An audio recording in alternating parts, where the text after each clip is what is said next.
All people are born with, are created, are designed with a program that directs us towards using all of our desires for our own self-benefit.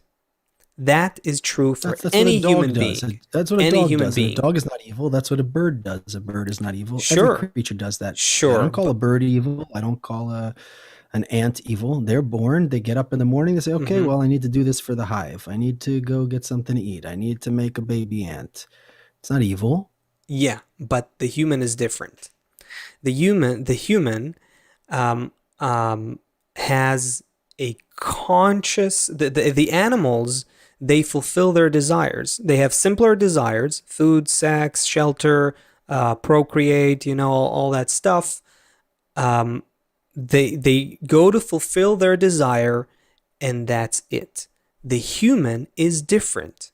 We develop this idea, this intention to enjoy from being more than others, from having more or being more than others, and we build ourselves on the ruin of others. And now it doesn't mean that every person it manifests in a big way, but the program is latent and exists in each and every human being. And we need, as a collective species, we need to recognize that to some extent. We have to achieve a certain level of recognition, of awareness of what we are, that we are operated by this program. Check this out. Okay, so this is Kabbalist Bala Sulam. In Introduction to the Book of Zohar, he writes this: all the pains we suffer are but revelations of the nothingness and harmfulness of the intention to receive for oneself. So let's unlock that. Let's unpack that. So, and every pain that we experience in this world is part of this revelation of our intention that is opposite from the intention of the governing force of nature. We are gradually discovering what is this program called, that he calls intention to receive for oneself, that operates us. Now, sometimes it manifests in these horrible events, which are really the embodiment of that intention, right? But it doesn't have to happen that way. It can happen on a conscious level. Indeed, when all humans agree to abolish their intention to receive for themselves, and their desires will only work to bestow upon their fellow humans. Important distinction here.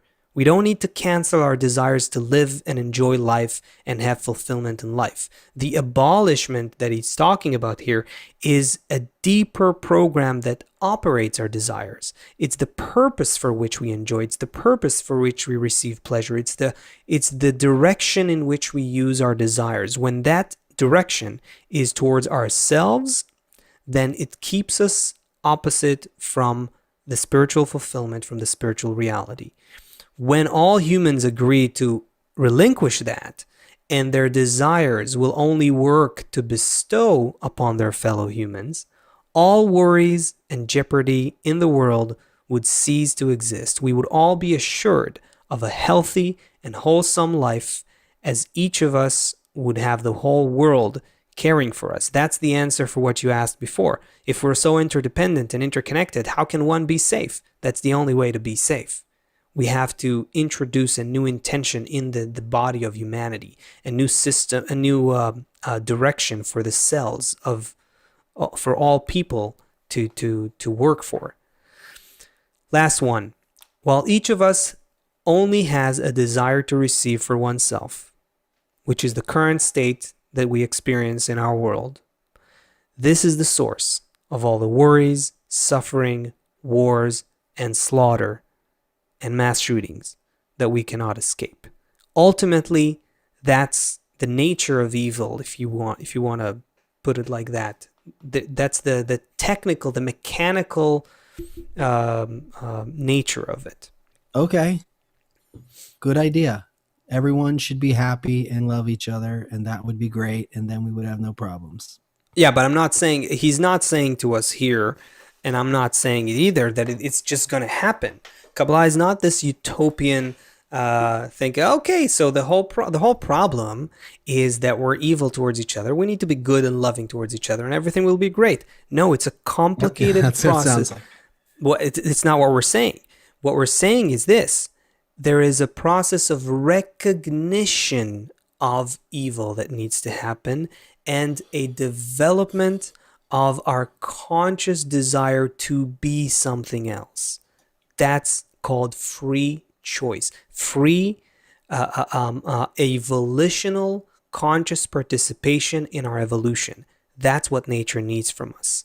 So the mind and heart of the human have to evolve. That's our next level of evolution. So it's not that we can just be good to each other. That's not what we're saying. We're actually saying the exact oppositeness. In this world, we're all not good towards each other. We're all more or less aware, but we are all intending for ourselves. We're all trying to fulfill our self benefit. That's what we are. But once we recognize that, number one, and want to be in a more advanced state, number two, that's where nature can then, the natural program can then move us to the next stage of evolution. It's only a conscious development that needs to happen in the human, nothing else.